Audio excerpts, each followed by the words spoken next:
राम राम सभी को।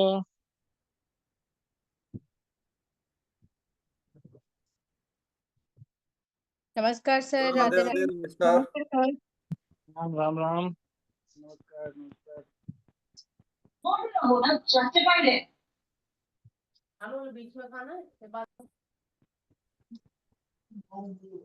Thank you Hitesh. जी, खुश रहो। वो मिला नहीं मेरे को। हाँ, आप बता रहे थे ना कि प्रैक्टिस क्लास का उसी ग्रुप पे ग्रुप से मिला नहीं मेरे को। कहाँ डाला था?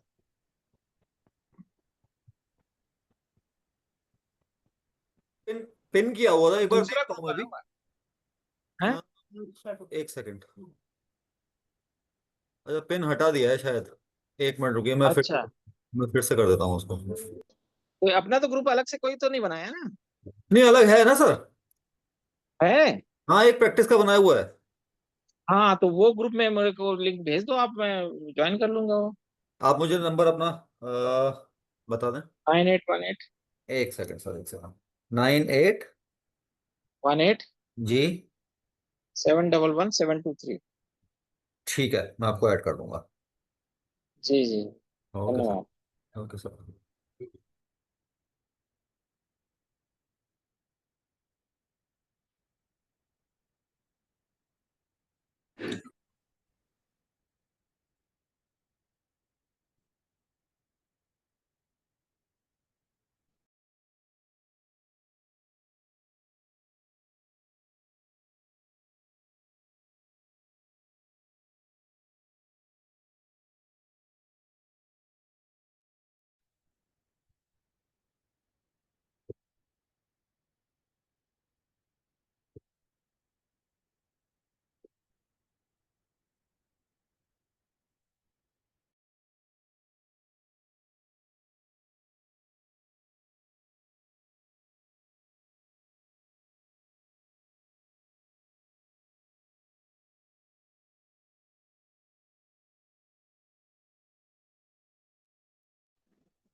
नमस्कार आप लोगों को। सर नमस्कार। नमस्ते गुरुजी। नमस्ते गुरुजी। नमस्ते। प्रणाम प्रणाम। नमस्ते सर। नमस्ते मीनाक्षी जी। नमस्ते गुरुजी। राधे राधे सर। राधे राधे राधे सर। राधे राधे राधे। तो कहाँ थे हम लोग? दशाएं चल रही थी, आपने दशाओं में आ रहे थे। अच्छा, सर दशा आपने चल रहा हाँ जी दशा चले थे। है। हाँ, साधारणम विशिष्टश्च दशानाम द्विविधम फलम, यही पढ़ रहे थे ना। जी जी जी। ग्रहानाम च स्वभावेन स्थान स्थिति वशेन च ग्रह वीर्यानुसारेण फलम गेयम दशासु च, यही सब पढ़ रहे थे हम लोग। ठीक है ना। चलिए, तो कैसा आप लोगों को समझ में आया?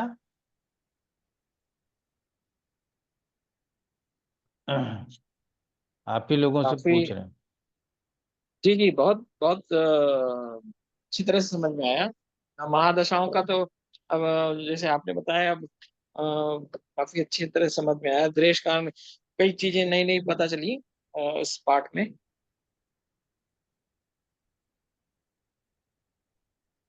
हम्म, सर एक मैं प्रश्न। जरा किताब निकाल रहा हूँ, तब तक आप लोग बोलते रहिए।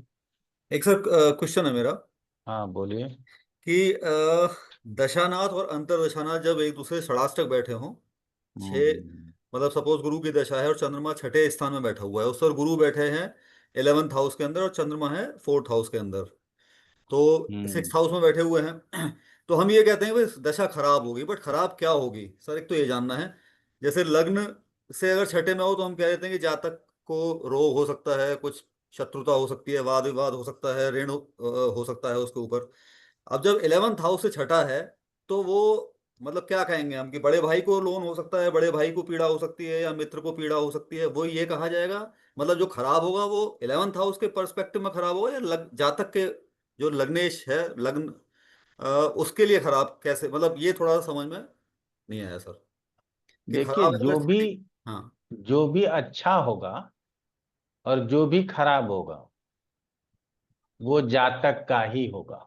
ठीक है, हमारा आपका नहीं होगा, क्योंकि वो पत्रिका जातक की है।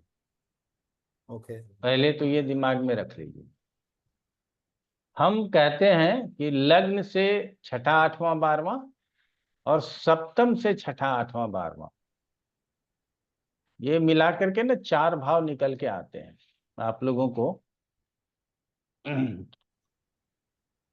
शायद पहले भी बताए होंगे, नहीं बताए हैं तो अभी समझ में आ जाएगा।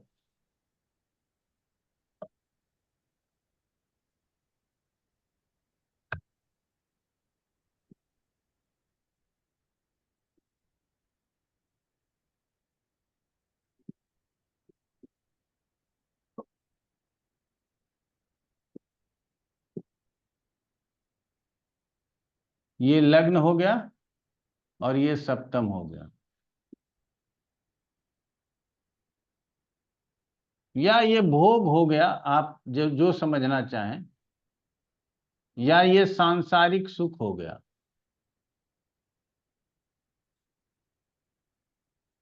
हम पैदा ही हुए हैं भोगने के लिए। ठीक है ना। तो कोई अच्छा भोग पाता है, कोई अच्छा नहीं भोग पाता है, अंतर यही है। तो लग्न से छठा ये वाला, लग्न से आठवां ये वाला, लग्न से बारहवां ये वाला, सप्तम से छठा ये वाला, सप्तम से आठवां ये वाला, सप्तम से बारहवां, खत्म हो गया ना। तो कितने भाव इन्वॉल्व हुए? 1 2 3 4, 4 ही भाव इन्वॉल्व हुए। अब लग्न से षडाष्टक है, मान लीजिए यहां कोई ग्रह बैठा, यहां कोई ग्रह बैठा, तो 1 2 3 4 5 6 7 8, और यहां कोई ग्रह बैठा तो 1 2 3 4 5 6। अब यहां कोई ग्रह बैठा तो सप्तम से देखते हैं, 1 2 3 4 5 6। यहां कोई ग्रह बैठा तो ये 7 और ये 8। ठीक है। तो ये लग्न से और सप्तम से यदि षडाष्टक हो तो हमारे भौतिक सुख में, भौतिक मतलब दैहिक रूप में कोई पीड़ा आ सकता है, और यदि सप्तम से षडाष्टक हो तो सांसारिक सुख भोगों से संबंधित कोई पीड़ा आ सकती। क्लियर हो गया? और उसमें भी हमेशा अंतर्दशानाथ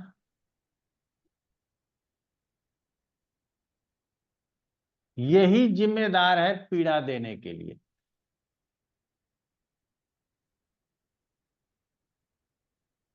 महादशानाथ नहीं है जिम्मेदार, ठीक है। अगर महादशानाथ सप्तम में बैठा, अंतर्दशानाथ यहाँ दूसरे में बैठा, तो ये हमको परिणाम देगा, यहाँ का परिणाम मिलेगा, इसका कोई परिणाम नहीं मिलेगा। तो परिणामदायी हमेशा अंतर्दशानाथ होता है, ये आपको याद रखना है। अब हो गया कि 11 से, तो मान लीजिए सूर्य यहाँ है और शनि यहाँ है, तो अब ये सूर्य की महादशा है,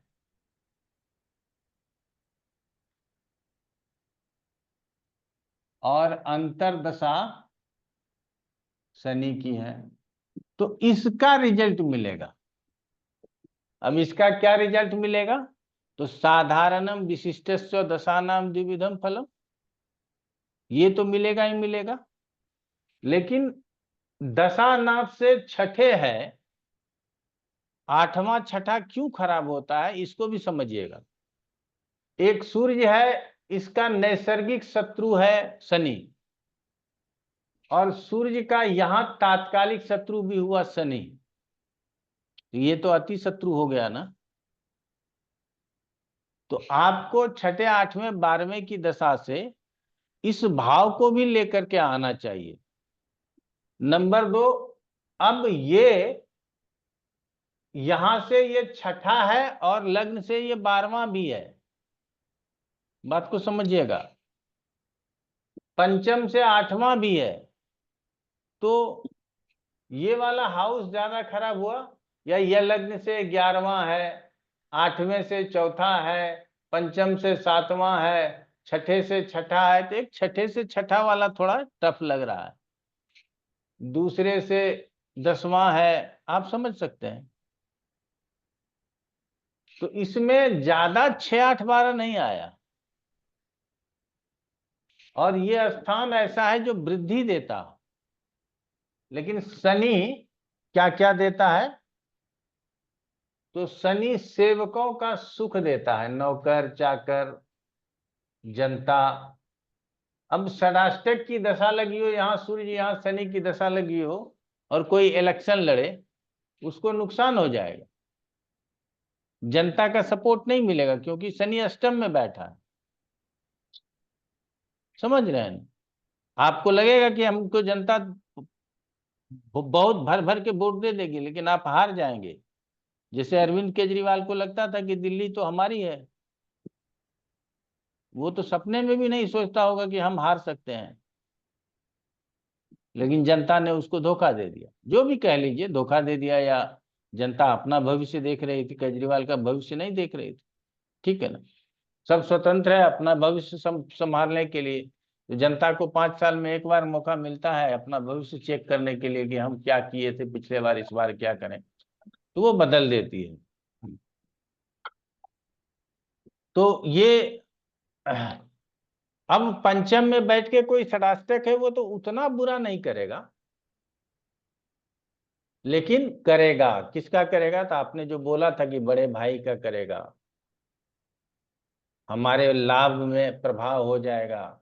1 लाख रुपए महीने का आ रहा था, हो सकता है 50-60 हजार आने लगे। शनि से संबंधित नुकसान हो जाएगा। शनि क्या देता है? तो हमने कहा शनि दुख देता है, तो हो सकता है थोड़ा बहुत दुख दे दे, रुकावट, किसी कार्य में रुकावट दे दे, ठीक है ना। तो इन सब तरह का रिजल्ट हमको यहाँ मिल जाएगा। इसी संदर्भ में थोड़ा सा आगे बढ़ते हुए आपको बताना चाहेंगे कि महादशानाथ अपने प्रकृति को, आपके प्रकृति को बदल देता है।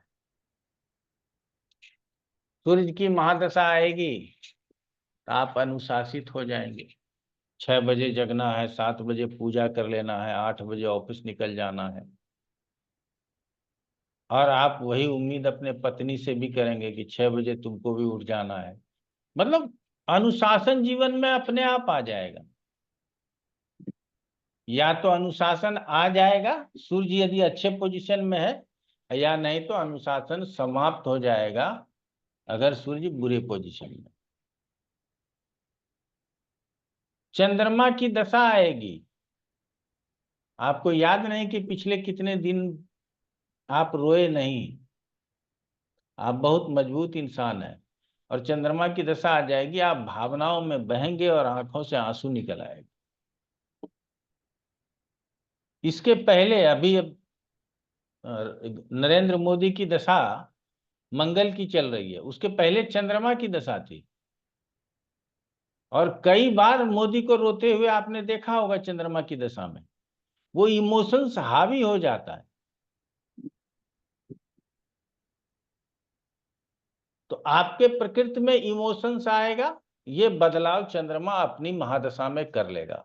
उसके बाद जो अंतरदशा आएगा वो अपना रिजल्ट लेते रहेगा। उसी तरह से जब मंगल की दशा आएगी तो आपको तार्किक बना देगी। सब चीजों को आप तर्क से तौलना चाहेंगे, तर्क से ही समझने का प्रयास करेंगे। अगर तर्क नहीं है तो बहुत दिक्कत है, प्रॉब्लम है। तो हमारा कहना है बुध की दशा आएगी तो आप न चाहते हुए भी पढ़ने लिखने की बात करेंगे। गीता राम कुछ कुछ नहीं मिलेगा तो गीता रामायण निकाल करके पढ़ने लगेंगे। बरबस जाएंगे, रामायण खरीद के, रामचरितमानस खरीद के, गीता खरीद के ले आएंगे। घर में लोगों को आश्चर्य भी होगा, क्या हो गया पापा को जो है सो ये गीता रामायण खरीद के ले आए। लेकिन बुध की दशा आ गई है, ये पता नहीं है घर वालों को। अब आप कुछ न कुछ पढ़ेंगे, नहीं कुछ पढ़ेंगे तो शास्त्र पढ़ेंगे। गुरु की दशा आएगी, आप दूसरों को समझाने लगेंगे, ज्ञान देने लगेंगे, ऐसा मत करो, ऐसे करने से ऐसे लाभ होगा। गुरुता आपके अंदर आ जाएगा। शुक्र की दशा आएगी, कामनाएं जग जाएंगी। जीवन में ये भी चाहिए, वो भी चाहिए, हर चीज चाहिए और चाहत बढ़ जाएगी। और हर संभव आप प्रयास करेंगे कि ये चीज हमें प्राप्त हो जाए। शनि की दशा आ जाएगी, हर काम अच्छा हो रहा होगा फिर भी मुंह लटकाए रहेंगे, हमें बड़ा कष्ट है, बहुत दुख है, बहुत तकलीफ है। आप सुखी हैं लेकिन वो प्रदर्शित हो ही नहीं सकता क्योंकि दशा शनि की है।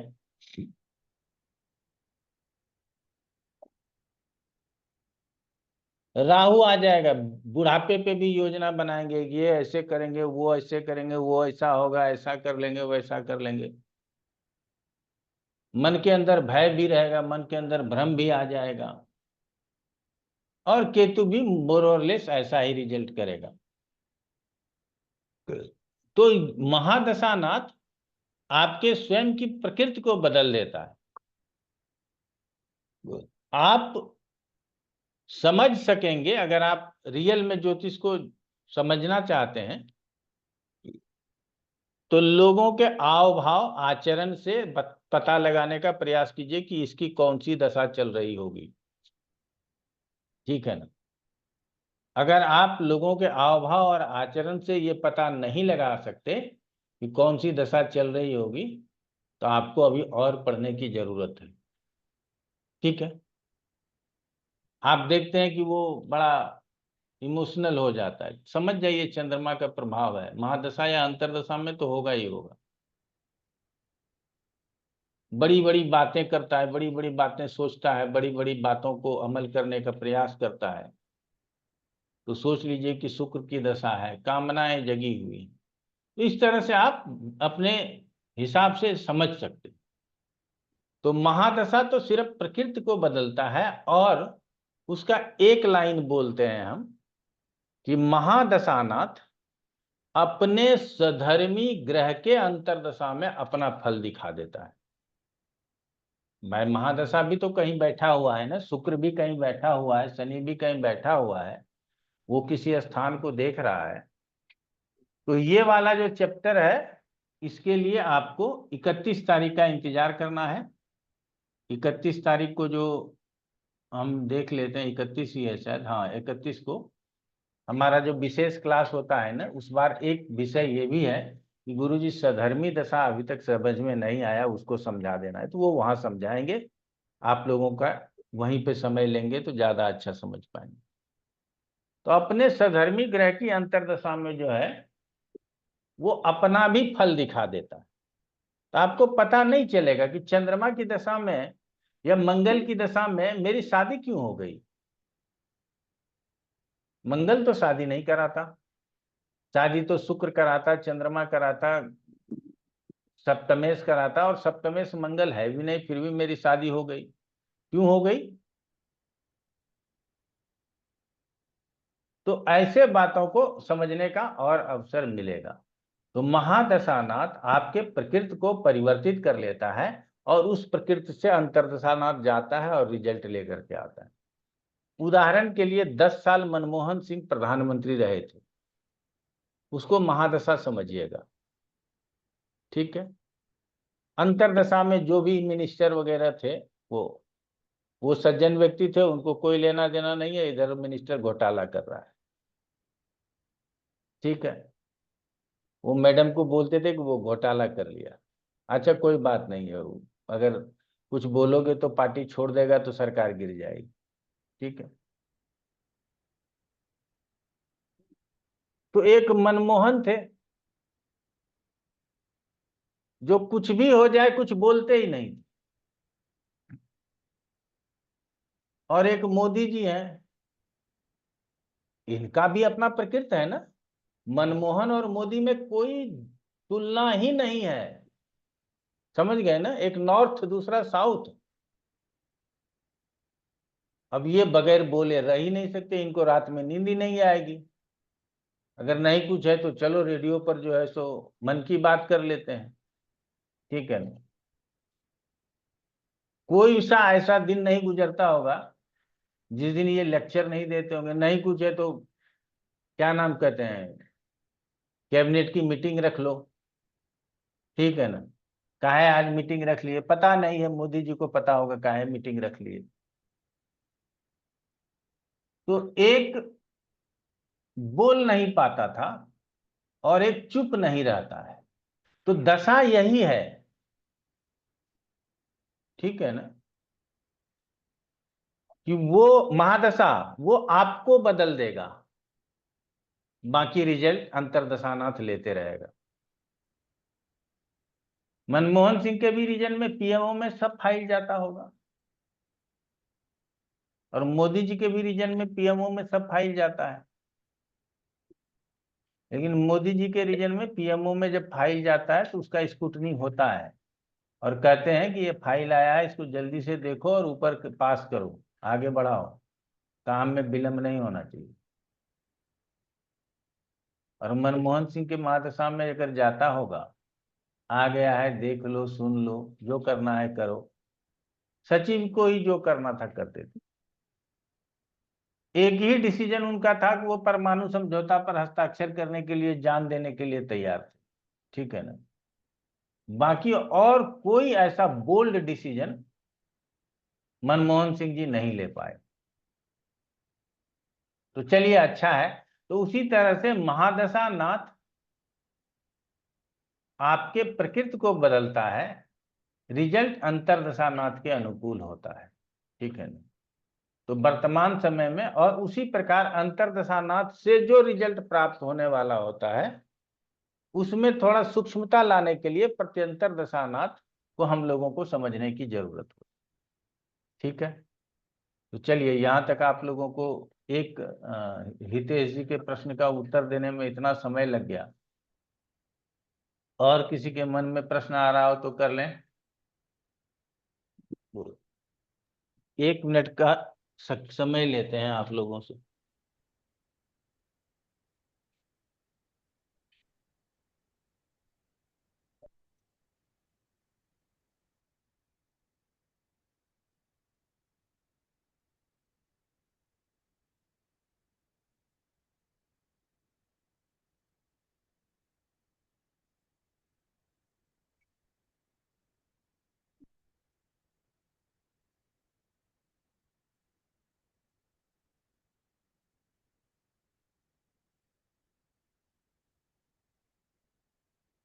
जी शालिनी जी बताइए। सर एक बार फिर से रिपीट करके बताइए ये वाला जो आपने महादशा और अंतरदशा नाथ का बताया था। एक एक लाइन में ही बता दीजिए जो आपने बोला था कि महादशा नाथ आपकी बता देते प्रकृति हैं। को बदल हमसे देगा। हमसे रिपीट करवाइएगा तो रिपीट तो होगा नहीं। चलिए ठीक है। महादशानाथ किसी भी जातक के गुण स्वरूप को परिवर्तित करता है। क्लियर हो गया। जी सर। सूर्य का दशा आएगा तो सूर्य जैसा गुण स्वरूप, मंगल का दशा आएगा मंगल जैसा गुण स्वरूप, ठीक है ना। बुध की दशा होगी बुध जैसा गुण स्वरूप। और अंतरदशानाथ अपने अनुसार, अपने बल के अनुसार, अपने स्थिति के अनुसार से आपको वर्तमान समय का रिजल्ट देता है। क्लियर हो गया। Okay sir. जी अंकित नारायण जी बताइए। गुरु जी मैं लास्ट क्लास अटेंड नहीं कर पाया था, मैं अभी वीडियो देख रहा था, तो उसमें अनुकूल और प्रतिकूल दशाओं के बारे में जो आपने बताया, उसमें एक पुस्तक में मैंने पढ़ा था तुला लग्न में गुरु जो होता है अशुभ नाथ होने के बाद भी अच्छा करते हैं, और अकबर का वो कुंडली दे करके उसका एक्सप्लेनेशन भी दिया हुआ था। तो अकबर वो का तो लग्न, हाँ बादशाह अकबर थे ना। कौन दिया है इसका आपने? यही अपनी फल दीपिका या जो ये भावार्थ अच्छा रत्नाकर वगैरह है ना, उसी किसी ठीक, पुस्तक में मैंने पढ़ा था। तो ठीक है। तुला लग्न में अशुभ नाथ होते हुए भी, तीसरे और छठे का स्वामी होकर के भी गुरु अशुभ नहीं और अच्छा करता है, और गुरु में ये चीजें हुई ऐसा करके पुस्तक में लिखा हुआ है। तो वो तो ना वो जो आपने जो बताया था उस कैटेगरी में तो वो आता नहीं है, तो ऐसा क्यों एक्सेप्शन दिया गया? क्योंकि गुरु शुभ ग्रह है, हम्म। उसका साधारण गुण तो शुभ ही रहेगा। पहले तो ये मानिएगा। हाँ हम्म। या ना में बोलिए। जी हाँ। नैसर्गिक रूप से वो शुभ पर रिजल्ट देगा। आपने हमारे पिछले क्लास को पढ़ा होगा तो मैंने बड़ा बताया है साधारण में क्या क्या चीज आता है। अब हाँ। वो बैठा भाग्य स्थान में तो तात्कालिक रूप से स्थिति भी तो अच्छी हो गई, तो वो अच्छा रिजल्ट करेगा। क्लियर हो गया। हम्म। अब यही बात यदि शनि के साथ लागू कर देंगे, वो साधारण रूप से ही खराब फल देने वाला था, अब हम्म। तृतीयेश और षष्ठेश होकर के विशेष रूप से और भाग्य स्थान में बैठ जाएगा तो भाग्य का भी हानि करेगा। बात समझे। हम्म। तो तो इसीलिए सर ये तो सब लग्न में लागू होना चाहिए ना, खाली तुला के लिए क्यों एक्सेप्शन? ये गुरु के लिए लागू हो गया है, तुला के लिए लागू नहीं हुआ है। लेकिन उस बुक में लिखा है कि तुला लगने से गुरु, ये ऐसा करके बताया गया। उसमें आपको समझाने का प्रयास किया गया है, ठीक है ना। अच्छा। आपको समझाने अच्छा। का प्रयास किया गया है कि आप इसको समझिए, और अन्य जगहों पर इस तरह की बात आए तो आप उसको मानिए, ठीक है ना। ओके। अब ओके। आप सोचिएगा कि वो 300-400 पेज का जो है संविधान है, और एक वकील के कमरे में जाइएगा तो पूरा रैक भरा पड़ा है उसका किताब से ही, और देश संविधान हाँ से ही हाँ चलता है उसी 300-400 पेज से। तो क्या जरूरत है इतना एक्सप्लेनेशन का? तो हर जगह हाँ। एक्सप्लेनेशन की जरूरत है, और जहाँ जो उदाहरण फिट बैठता है उसको लोग ज्यादातर यूज करते हैं, ठीक है ना। चलिए ओके सर। आप लोग अपने अपने हाथ नीचे कर लें।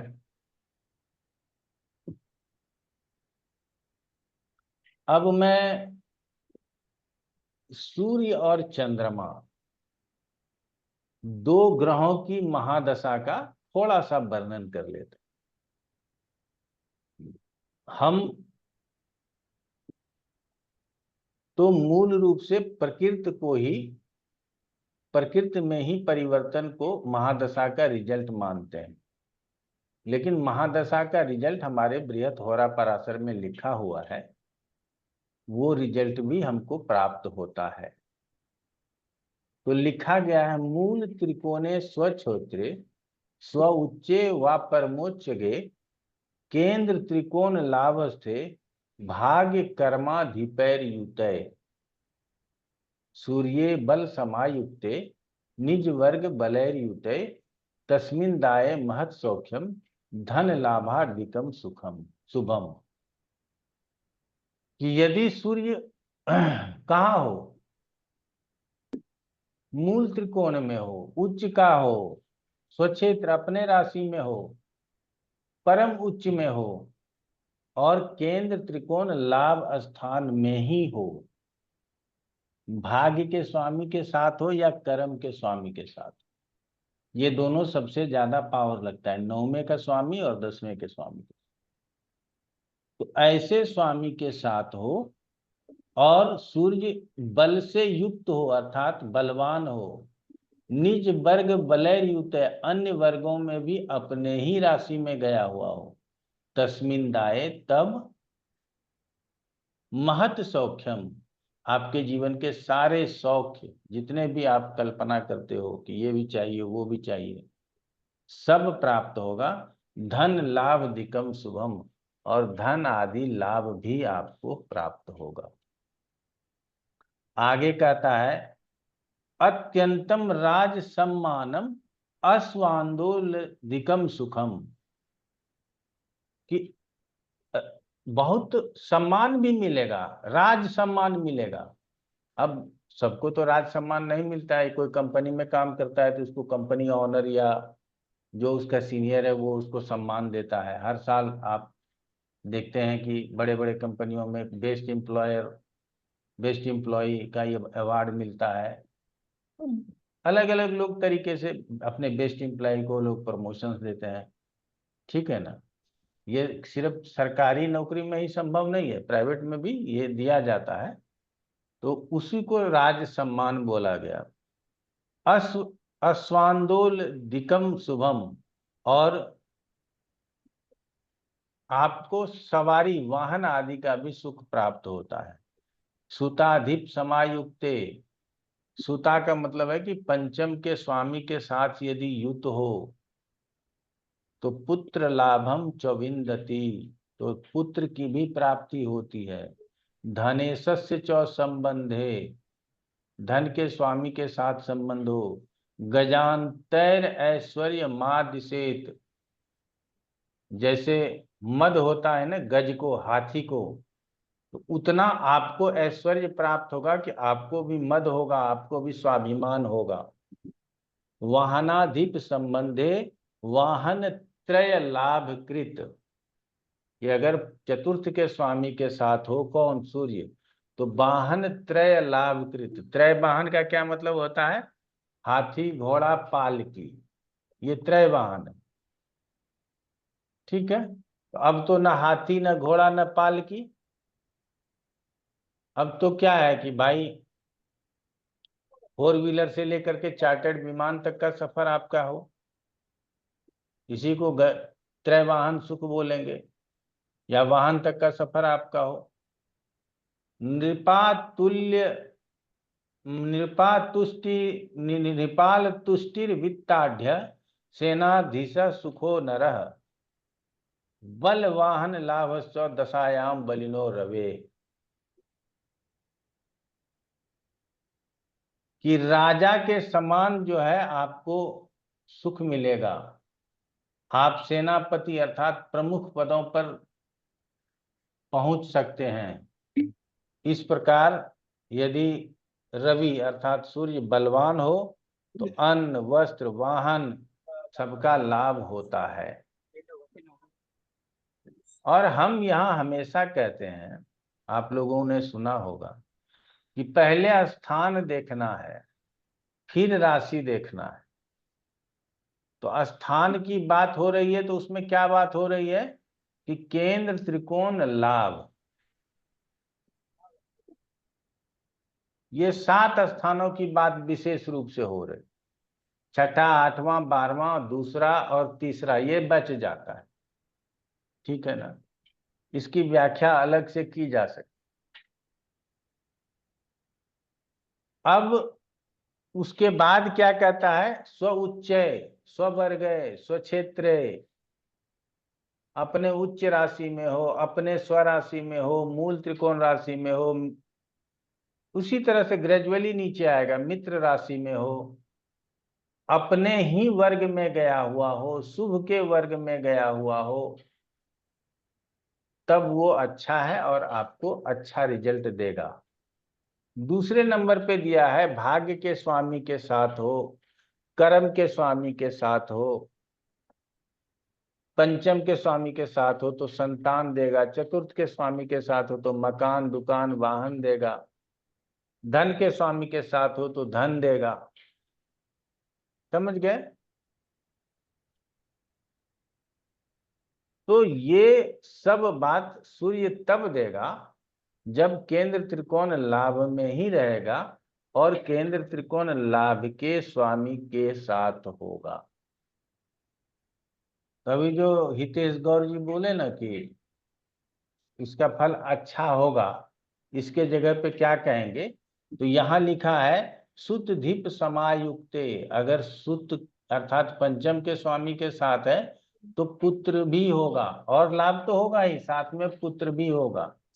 धने सस्य चौ संबंधे, धन के स्वामी के साथ हो तो गजांतर ऐश्वर्य माद से, इतना धन होगा कि आपको हाथी के इतना घमंड होगा।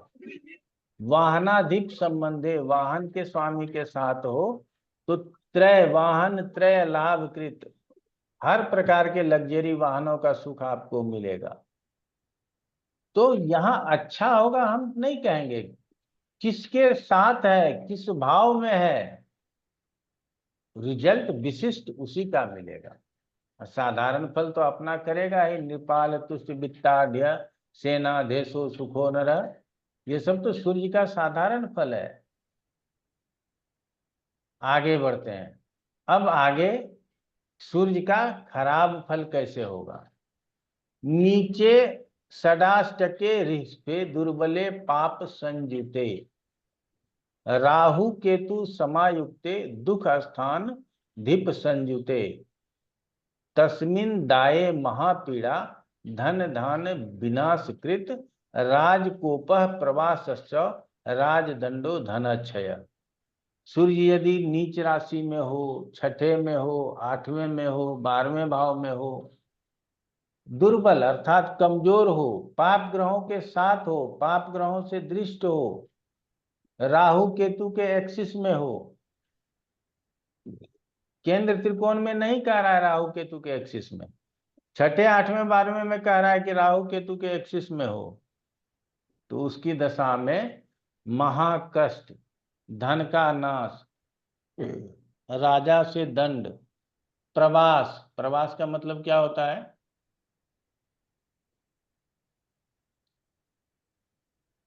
प्रवास का मतलब होता है अपने शहर को छोड़ के दूसरे शहर में चले जाना, भटकना। यहाँ काम कर रहे थे, अब नौकरी छूट गई, चलो अब बंबई चलते हैं, वहां कोई काम मिल जाएगा। घर में व्यापार करते थे, सब समाप्त हो गया, अब दिल्ली कमाने जाना पड़ेगा। उसके बाद लिखा है राजकोपः प्रवासश्च राजदंडो धनक्षय, राजा से दंड भी मिल सकता है, हो सकता है कोई काम किए होंगे आपको दंड मिलेगा। ज्वर पीड़ा यशोर हानि, बंधु मित्र विरोध कृत, ज्वर बुखार से पीड़ा हो सकता है क्योंकि यह सूर्य की बात हो रही है। यशोर हानि, यश सूर्य देता, ऐश्वर्य शुक्र देता और यश सूर्य देता। हानि बंधु मित्र विरोध कृत, और जो बंधु और मित्र होंगे उसका भी विरोध बर्दाश्त करना पड़ेगा।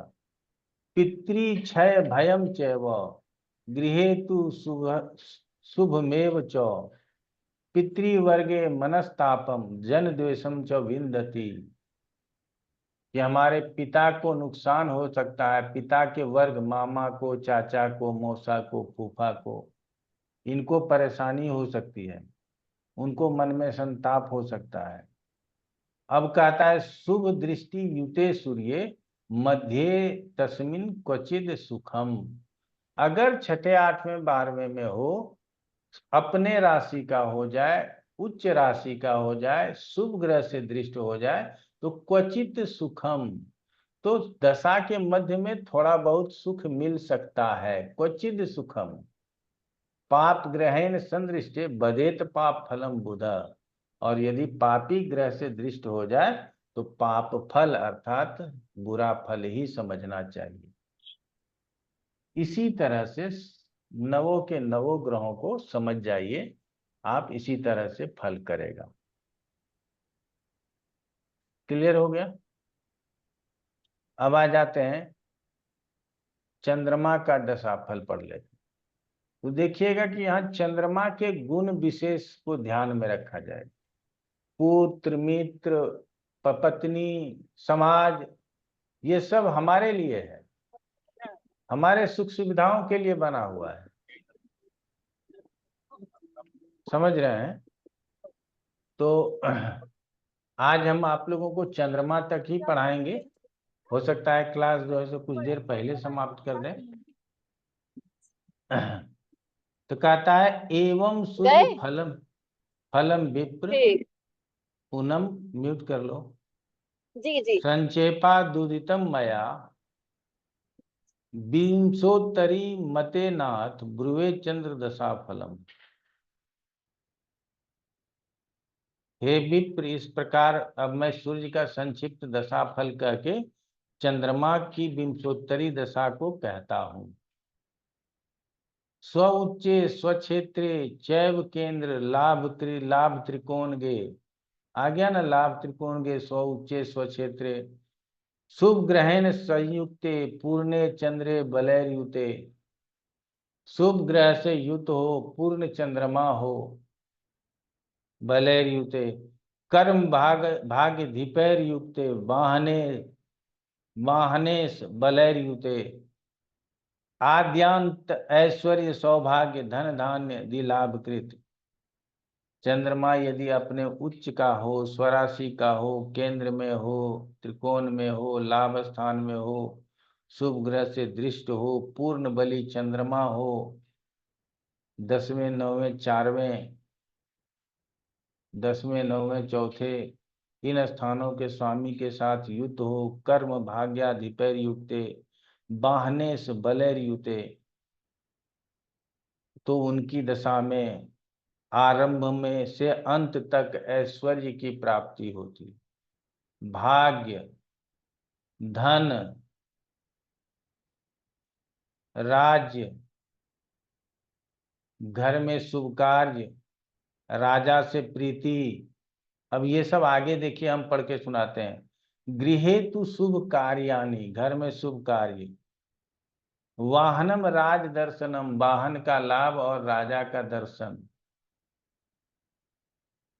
यत्न कार्य सिद्ध कार्यार्थ सिद्ध, जो काम आप यत्न पूर्वक कर रहे हैं उसमें सिद्धि प्राप्त हो। गृहे लक्ष्मी कटाक्ष कृत, घर में लक्ष्मी का आगमन हो। मित्र प्रभु वसात भाग्यम, राज्य लाभम महत सुखम, मित्र हो, सज्जन लोगों की संगति हो, ईश्वर भक्ति में आनंद प्राप्त हो, बहुत प्रकार का सुख हो। अश्वांदोल्य दि लाभम च श्वेत वस्त्रादिकम लभेत, घोड़ा हाथी भी प्राप्त हो, श्वेत वस्त्र की प्राप्ति हो। पुत्र लाभादि संतोषम, पुत्र का भी प्राप्ति हो। गृह गोधन संकुलम, घर में गोधन मतलब गाय आदि की संख्या बढ़े। धन स्थान गते तुंगे, यदि धन स्थान में जो है उच्च का हो चंद्रमा। स्वक्षेत्रे स्वक्षेत्र गे पीवा अनेक धन लाभम च भाग्य वृद्धि महत् सुखम। तो चंद्रमा द्वितीय स्थान में हो तो अनेक प्रकार से विशेष रूप से धन धान्य आदि का लाभ प्राप्त होता है। तो आप लोगों ने देख लिया कि कैसे अच्छा फल मिलेगा, ये तो हमारे समझ में आ गया। अब कैसे बुरा फल मिलेगा ये समझने का जरूरत है।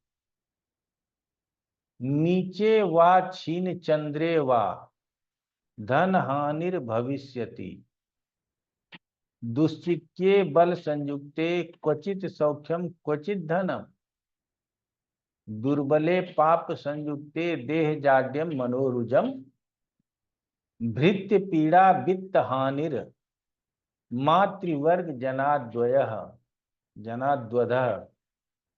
षष्टा अष्टम व्यये चंद्रे दुर्बले पाप संयुते राजद्वेषो मनो दुखम धन धान्यादि नाशनम मातृक्लेशम मनस्तापम देह जाड्यम मनोरुजम दुस्थे चंद्रे बलैर्युक्ते क्वचिद लाभम क्वचित सुखम देह जाड्यम क्वचित चैव शांत्या तत्र शुभम दिशेत। चंद्रमा नीच में हो, छीन का हो, उसकी दशा में धन की हानि होती है। तृतीय स्थान में हो तो कभी थोड़ा बहुत सुख भी प्राप्त हो जाता है। पाप ग्रहों से युक्त हो तो जड़ता, मानसिक व्यथा, नौकरों से कष्ट, धन हानि, माता आदि से कष्ट। छीन चंद्रमा हो तो छठे, आठवें, 12वें इन स्थानों में हो, पाप ग्रह से युक्त हो, तब भी राज से द्वेष, धन हानि, माता से कलेश आदि अशुभ फल होता है। यदि छठे, आठवें, 12वें में बलि चंद्र हो तो क्वचिद सुखम, कभी कभी सुख भी प्राप्त हो जाता है। समझ गए? मनस्तापम, मनस्क्लेशम, मातृ दुखम, क्यों? ये सब चंद्रमा है। समझ गए? तो धन धान्य आदि प्राप्ति हेतु इसको धन स्थान में होगा, केंद्र में होगा, त्रिकोण में होगा, लाभ स्थान में होगा, इनके स्वामी के साथ होगा। छठे, आठवें, 12वें में होगा, पाप ग्रह से युक्त होगा, पाप ग्रह से दृष्ट होगा, राहु केतु संयुक्त होगा, तो अच्छा फल नहीं मिलेगा। अगर इन्हीं स्थानों में थोड़ा स्वराशि का हो जाए, शुभ ग्रह से दृष्ट हो जाए तो क्वचित सुखम, क्वचित का मतलब होता है कभी कभी, सुख का भी अनुभव आप कर लेंगे, लेकिन आप बहुत सुखी नहीं होंगे। समझ में आ गया आप लोगों को? हाँ या ना? हितेश गौर जी। आ गया सर, समझ आया। तो इसी तरह से आप लोगों को अब जो बाकी के बचे हुए महादशा फलाध्याय है, हमने ये पेज नंबर आप लोगों को लिखाया होगा, 223 से शुरू कीजिएगा और जहां तक जाए पढ़ लीजिएगा।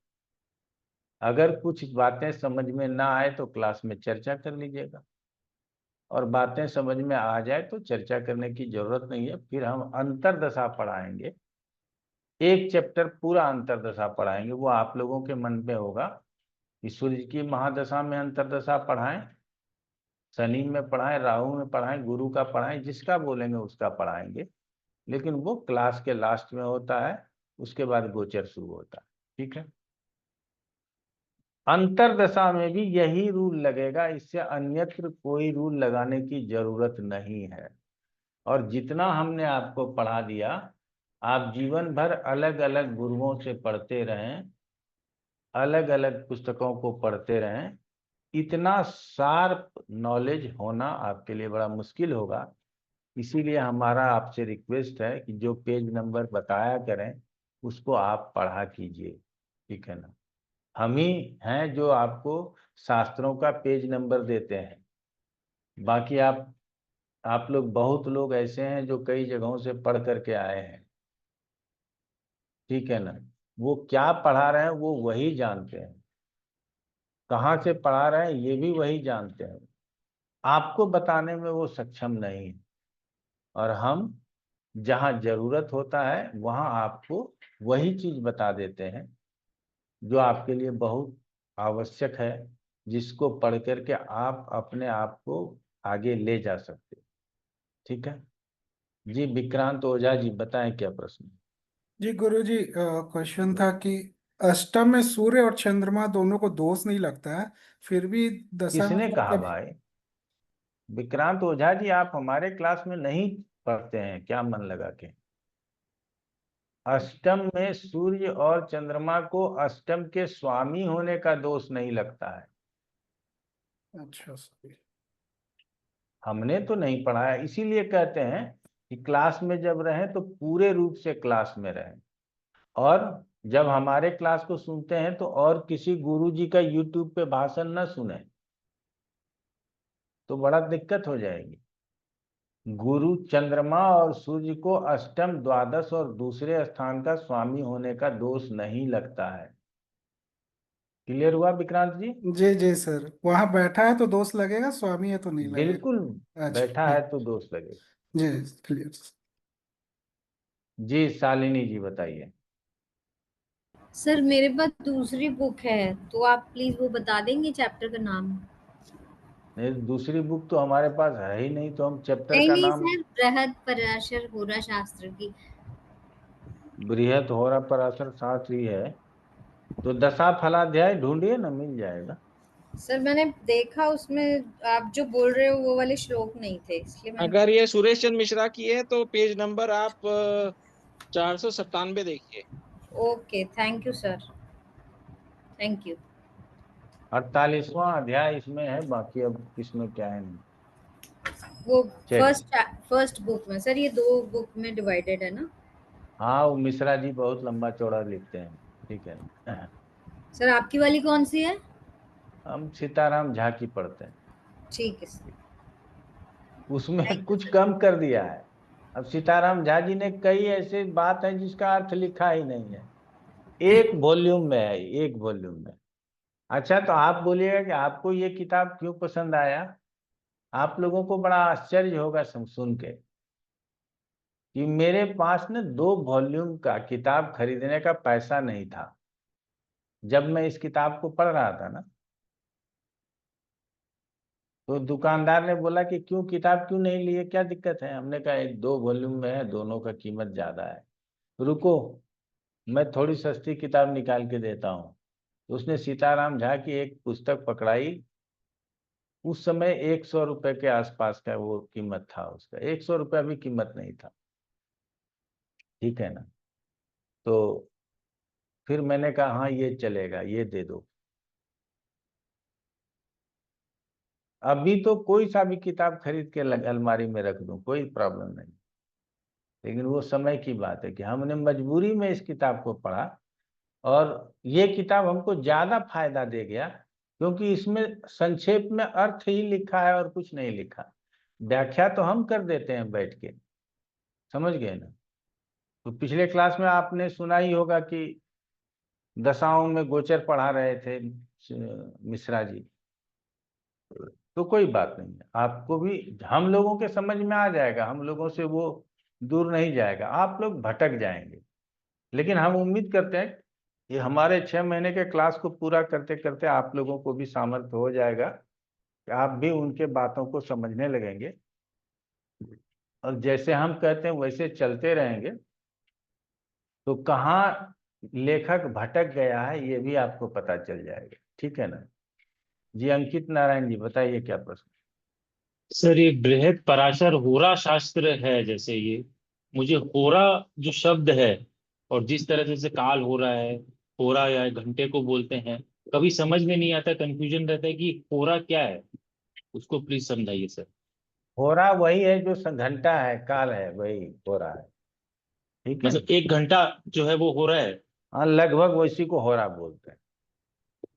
अच्छा, तो ये बृहद पराशर बाकी अब 1 घंटे का शास्त्र अहोरात्रि, है। अहोरात्रि से होरा शब्द आया है, कई जगह हाँ। पर इसका वर्णन लिखा हुआ है, पढ़ लीजिएगा। लेकिन हमको उससे उसको पढ़ने से ज्यादा लाभ है कि हम 2-4 श्लोक किताब के अच्छा पढ़ें। ठीक है। अच्छा, और किन्हीं का कोई प्रश्न हो तो कर लीजिए, आज सेशन को यहीं तक रखेंगे। हालांकि गुरु जी आपने बोला अंतर्दशा आप बाद में बढ़ाएंगे, लेकिन फिर भी एक मोटा मोटी तौर पे थोड़ा सा इस पे प्रकाश डालें कि महादशा, अंतर्दशा, प्रत्यंतर दशा, ये जो अलग अलग दशाएं हैं, इनमें अ, जैसे आपने बोला महादशा तो मूल रूप से उसकी प्रकृति पे असर डालती है और अंतर्दशा रिजल्ट देती है। तो प्रत्यंतर दशा का क्या रोल होता है उस समय पे, या सूक्ष्म और प्राण दशा जो और भी आगे की दशाएं हैं उनका किस तरह से रोल, मतलब थोड़ा सा कर प्रकाश डालें। मैं सूक्ष्म और प्राण दशा न पढ़ता हूँ न पढ़ाता हूँ। उसके बाद मैं प्रत्यंतर के बाद मैं गोचर बता देता हूँ। क्यों? क्योंकि सूक्ष्म और प्राण दशा उसी तरह से काम करता है जैसे अंतर और प्रत्यंतर दशा काम करता है, नंबर 1। नंबर 2, आपका 2 मिनट भी अगर टाइम ऊपर नीचे होगा तो सूक्ष्म दशा और प्राण दशा बदल जाएगा, जो आपको रिजल्ट नहीं लेने देगा, कंफ्यूज करेगा। तो उससे बेहतर है कि हम 1-1.5 महीने कह देंगे अगले सप्ताह में काम हो जाना चाहिए, इस महीने में काम हो जाना चाहिए, इतना भी दूर तक हमको चलने का जरूरत है। तो अंतरदशा शादी कराएगा, अंतरदशा 2 साल का है तो कब कराएगा? तो प्रत्यंतर दशा समय को नजदीक लाने का प्रयास करेगा, समझ गए? उसके बाद वो गोचर जब लग्न का होगा या चंद्र का होगा तो सूर्य या सूर्य का होगा, तो वो आपको एक्यूरेट लाके बिठाएगा कि यहाँ पर ये कार्य होना चाहिए। ठीक है, तो यही कार्य है अंतर और प्रत्यंतर का। ठीक है ना? बाकी गोचर में आप लोगों को गोचर पढ़ाएंगे ही। इस क्लास में से शायद शिवानी जग्गी जी गोचर के क्लास में हैं, तो थोड़ा सा समझ में आता होगा उनको। बाकी आपके क्लास में भी गोचर पढ़ाएंगे, ऐसी बात नहीं है कि गोचर नहीं पढ़ाएंगे। ठीक है ना? तो आपको वहां समझ में आएगा। जी अंकित शर्मा जी बताइए। गुरु जी, जैसे कि आपने बताया सूर्य 6-8-12 में हो, केंद्र स्थान या लाभ स्थान में हो, त्रिकोण में हो, तो समझ में आ रहा है कि आपने जो पढ़ाया सब समझ में आया। पर क्या होता है जब कुंडली देखते हैं तो उसमें सिस्टम मतलब अलग होता है, मतलब तो एक आध दो कुंडली लगा के आप समझा देते, जैसे कि भाई अभी तो पीछे ही कुंडली समझाए हैं, रोज कुंडली समझाएंगे तो सब्जेक्ट कौन पढ़ाएगा? समझ रहे हैं? कुंडली कोई चैप्टर कंप्लीट होता है तो कुंडली पढ़ाते हैं। ठीक है ना? आपको हमारे समझ से अगर डेली कुंडली लगाइएगा तो आपके पास सब्जेक्ट, हमको कंटेंट नहीं दे पाएंगे, हम पढ़ा करके तो निकल जाएंगे, लेकिन जितना हम कंटेंट देना चाहते हैं आप लोगों को वो नहीं दे पाएंगे। ठीक है ना? तो कंटेंट लेने का प्रयास कीजिए। कुंडली जहां तक होता है आपको प्रैक्टिस के लिए मिलता है, नहीं मिलता है तो हम फिर से भेजेंगे। आप प्रैक्टिस करके हमको मेल पे भेजिए, कुंडली हमको वापस मेल पे भेजिए कि हमने ये चीज देखा, ये सही है या नहीं सही है, तो मैं मेल पे जवाब देता हूँ। हर क्लास में होमवर्क होता है हमारा। दूसरा क्या है कि आपको पहले जो कुंडली हमने लगाया, क्या आपने उसको नोट किया था? अब उस पे जाकर के आप सूर्य और चंद्रमा को देखेंगे? नहीं देखेंगे। तो अपेक्षा क्या रहेगा? जो गुरुजी बताते रहेंगे वही पढ़ते रहेंगे, आप बहुत अच्छे विद्यार्थी फिर नहीं बन पाएंगे। अच्छे विद्यार्थी बनने के लिए आपको सबसे पहले स्वाध्याय करना बहुत जरूरी होगा अंकित जी। स्वाध्याय कीजिए, जैसे अभी हमने कहा ना कि आप ये 223 पेज से पूरा पढ़ लीजिए, पहले इसको पढ़ करके कंप्लीट हो जाइए, फिर 2-4 अपने आसपास के लोगों की पत्रिका पे इसको लगाने का प्रयास कीजिए, तब आपके मन में रियल में जो है ना क्वेश्चन आएगा, फिर वो क्वेश्चन हमसे कीजिए, तब देखिए आपको कितना आनंद मिलता है। ठीक है ना? वैसे तो पत्रिका लगाएंगे और दशा, बिना पत्रिका के थोड़ी दशा पढ़ा देंगे आपको, पत्रिका पे ही दशा पढ़ाएंगे। ठीक है ना? ये तो हमको महादशा और दशा क्या कैसे काम करता है इसके लिए बीच में पढ़ाना पड़ा। अभी तो हमारे पास पंचम, नवम और 6, 8, 12, 11, तीसरा, दूसरा, ये सब भाव पढ़ने के लिए बाकी है। ठीक है कि अब एक एक दिन में एक एक भाव पढ़ लेंगे, ये हमको पता है, लेकिन फिर भी पढ़ना बाकी है। चलिए, और किन्हीं का कोई प्रश्न? जी विक्रांत ओझा जी बताएं। गुरु जी, एक सवाल था कि रेमेडी के लिए अलग से आप कोर्स कुछ कराते हैं या रिकॉर्डेड सेशन जो अवेलेबल है वही करना होता है? रिकॉर्डेड सेशन भी अवेलेबल है, आप उसको भी ले सकते हैं।